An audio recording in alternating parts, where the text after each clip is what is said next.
Animal Crossing 3.0 came out early, and with it, a lot of secrets and features we didn't already know about. Even if you have been tuned into all of the Animal Crossing update news like myself, I even got to attend a special event from Nintendo last month to get a sneak peek of this update. Go check out that video if you want to see more on that. And I was so surprised by a lot of things that ended up coming out with this update. So in today's video, I'm going to go over 10 features that at least I did not know about that I think are really, really huge. But before we get into it, hello, welcome in. If you're new here, you forgot, my name is Payton. It's nice to meet you, it's nice to see you, and welcome to the corner. I cover all things cozy games, as well as I love Animal Crossing, so if you are interested in the 3.0 shenanigans, this could be a good corner to stick around in. So yes, as I said, we're going to go through 10 features that we uncovered in the 3.0 update. It's worth noting at the time of recording, the Nintendo Switch 2 version is still not out, so everything I'm telling you about is in the free 3.0 update. However, the things that have to do with Slumber Island, you do have to have Nintendo Switch Online to access. As well as this is going to hit on the big features, so if you want more of a guide and or first look to the update,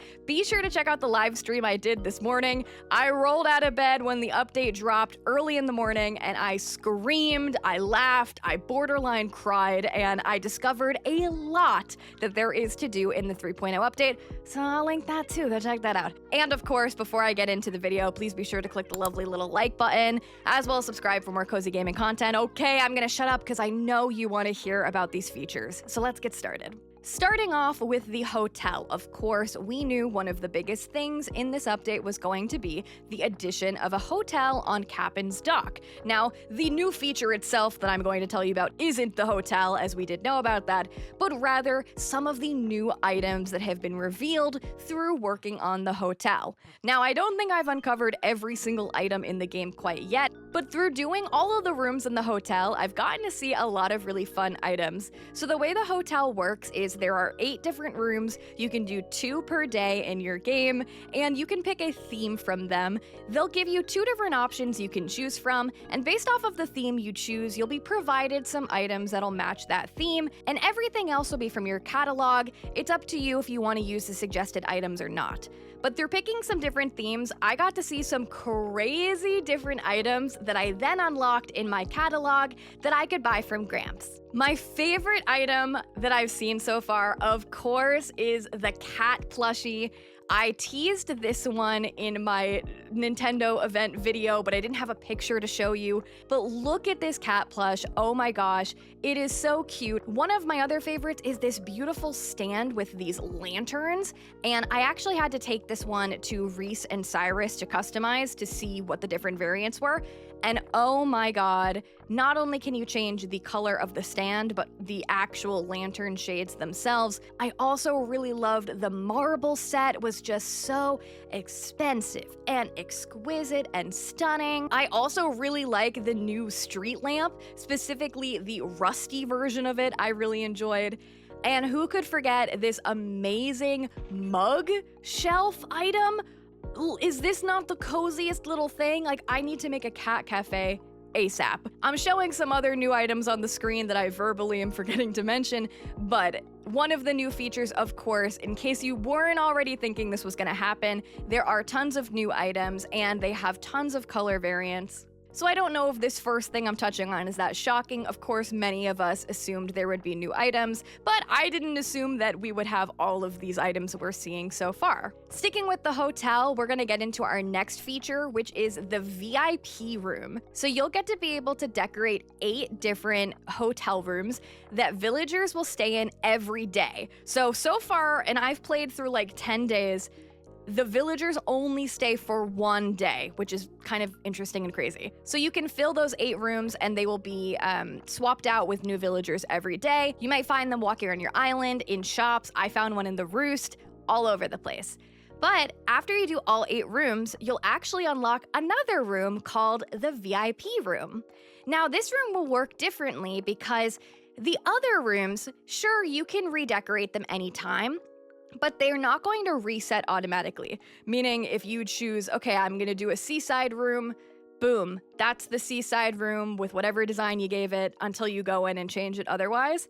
Where the VIP room is kind of like a way for the loop of the hotel to keep going after you've finished all the rooms. What I mean by that is there will be a guest that asks to stay in the VIP room, or you could scan in an amiibo to have a guest stay at the VIP room, and it is a room that gets reset every single day. So, whatever you decorate for this VIP room is not going to save to the following day. It's pretty much serving as a way to continue to play on through the hotel, and you do receive the ticket currency from doing this, so it's a nice way to make extra tickets if you like some of the items that are in the hotel catalog. You can also have certain NPCs stay in the VIP room as well, even ones that are not in New Horizons. Like I scanned in Digby and I was able to make a room for him. I didn't see him walking around my island and he didn't wear the hotel uniform that I designated all of the villagers to wear, but that's okay, was still able to make a room for him, which I thought was really exciting. It's also worth mentioning, for all of the hotel rooms, you can change the size of them, so the VIP room isn't any bigger or smaller than the other rooms. You have the option to make it whatever you want. Now, my next two features have to do with the villagers staying at the hotel. The first of which is that the villagers that come to the hotel who have previously lived on your island will remember they were there. For example, I've had Rudy on my island before, but he's not a current resident. So when he showed up to the hotel and I talked to him, he actually remembered my island and gave dialogue to show that. My next feature that I gasped when I saw it because I didn't know what was going on, certain villagers will visit your island and they'll have a thought bubble. They won't be in the hotel uniform and they're not your villagers that live on your island. So who the heck are they? If you go and talk to these villagers that have a thought bubble, you'll actually see that it is a lost villager who has come to your island looking for a place to stay, but they don't know that you have a hotel or they don't know where the hotel is. So if you talk to them and you escort them to the hotel, you'll actually be rewarded with the tickets that you can use to buy items at the hotel, and it's very sweet. I found a lost Fret walking around and he needed to be shown the hotel. I thought these two features were very nice in a way to just give a little bit more interaction with the villagers, which is something I have been wanting for a long time. Moving on to some crafting related features, something we knew from the update trailer was that we were going to be having bulk crafting, meaning you no longer have to craft one singular item at your workbench at a time. So that we already knew, but I don't know about you, I didn't know this. You can not only bulk craft, but you can pull the resources directly from your storage. Meaning if you need to build something with wood and iron nuggets, you don't have to go home or to a storage shed to bring those items into your inventory, then go to your workbench. It will automatically pull them for you. And interestingly, cooking works the exact same way. Something that's big in this update is the hotel will have this little box that you can donate specific crafted or cooked items to, and that will help you gain tickets for the hotel. And notably, there's a lot of cooked items that pop up there, so you finally have a reason to cook in the game other than just decorative. So the same way that the crafting will work, the cooking will work, and if you go to a cooking bench, it will pull ingredients right from your storage without you having to put tomatoes in your pockets. And oh wait, it gets better. The same thing works with when you're going to customize things. If you have custom kits in your storage, you'll be able to customize things right from your workbench without having to go and grab your kits. Of course, not all items can be customized by your workbench in the game. This we already know. You may have to go to Reese and Cyrus at Harv's Island to customize certain things. But as far as the things you can customize at home on your island, you no longer have to fish out your customization kits. As long as you have them in your storage, you'll be good to use them right from the bench. Another new huge thing in this update that was speculated but not quite confirmed was the new terraforming mechanic. Now, you can keep things the old way if that's how you liked it, but there is this kind of shimmy or scoot mechanic that has been added into the game that will allow you to lock your position and more easily terraform by going left or right, front to back, rather than having to continuously move and pull up your tool and then accidentally doing the wrong wrong thing. You can do this not only on a slumber island, which we'll talk more about in a second, but you can do this on your main island as well. So we did kind of know this was going to be a thing, wasn't sure how it was going to work, if our eyes were deceiving us, and I don't know about you, I didn't think this was going to be a thing that we could use on our main islands. I thought this was just going to be for slumber islands. So the fact that you can use it on your main island is so exciting. It is going to be so helpful. Now let's talk slumber islands. I don't know about you, this was the part of the update I was the most excited about. Slumber islands are being introduced where pretty much you can have a creative mode and have 3 different separate islands from your main island that you can work on when going to bed. There has been a lot of speculation about slumber islands, the most, I think, leading up to this update, especially from myself. I was happy to find out there were a lot of things that were not previously confirmed that exist in the update. Now, one of them, which is such a small thing, but if you've been an Animal Crossing New Horizons player, you know the struggle of you can't rename your island after you name it unless you're resetting and you're starting your game all over. So I have had the same island name since 2020 because one of my islands, I never reset it. I just flatten it when I want to redesign. So I have had the same name since 2020. Something we found out about Slumber Islands we didn't already know is you do get to pick the name of them. So you're able to have 3 different save files for Slumber Islands, which you can rewrite and do new ones. You can pick a small, medium, or large island, and from there you could pick your layout, and most importantly, and now we just found out, you can also name your island. Meaning if you have a theme you've always wanted to do and you want a matching name, now you got it. Something else we didn't know about Slumber Islands that I thought was really interesting is on the Slumber Islands, there are no buildings, but your house. Your house does come with you to the Slumber Islands, but you can decorate the exterior of it when talking to Lloyd. A similar function to Happy Home Paradise, you'll be able to customize what the outside of your home looks like.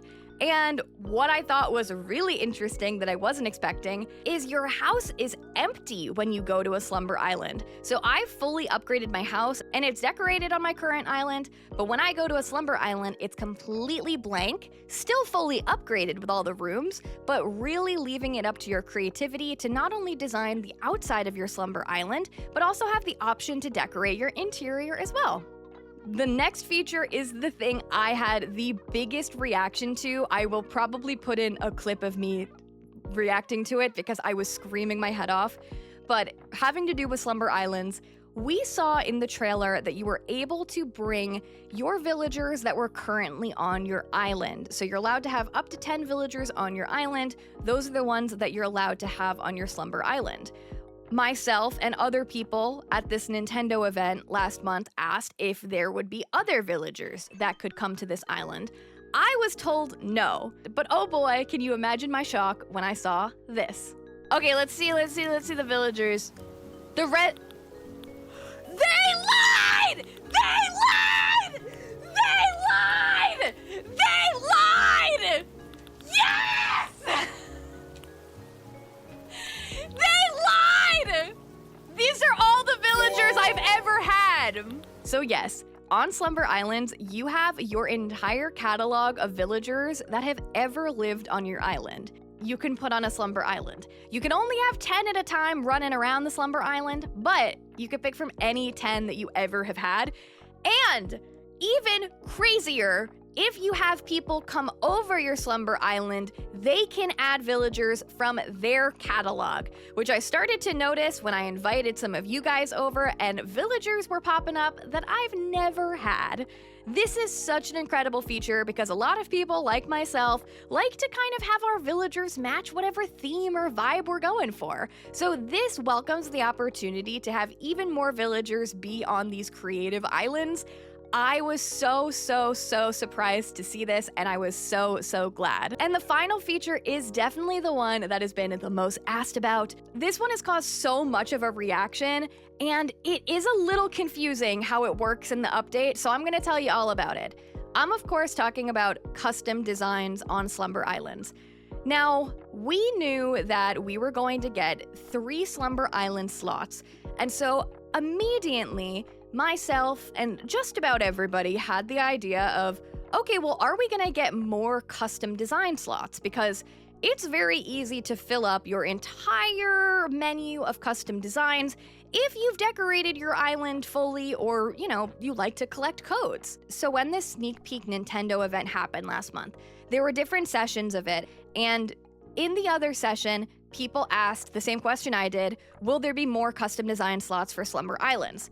Other people were told straight up no, but I was given a very vague and weird answer that had me speculating, and I'm glad I did, because I was told what you do on your Slumber Island is separate from your main island. So if someone shares a design with you on a Slumber Island, you can only do it there, which led me to think, what does that mean? And based off of what I said, a lot of you guys helped me come up with the theory that maybe we weren't getting more custom design slots, but maybe they would be wiped for Slumber Islands. Well, I'm happy to confirm the custom design slots have been wiped for Slumber Islands, meaning you do have access to tons of design slots, but there's a twist. So something that I noticed right away was that I didn't have the option to access the internet and go look for codes that way from Slumber Islands. Now, this is a feature you can get in the base game by upgrading. Originally, you can only get the custom design online portal by going to Able Sisters, but then if you upgrade it, it's right on your custom design app. Now, I noticed that this option wasn't there, so the only option for custom designs on a Slumber Island were the base ones in the game, the special patterns that you can unlock from Sable, of course, the option of making your own custom designs. But I don't want to do that. So I actually did find a workaround to help us be able to use online custom design codes on your Slumber Island. Now, this is a tricky process, so if someone comes up with a better idea, please let me know.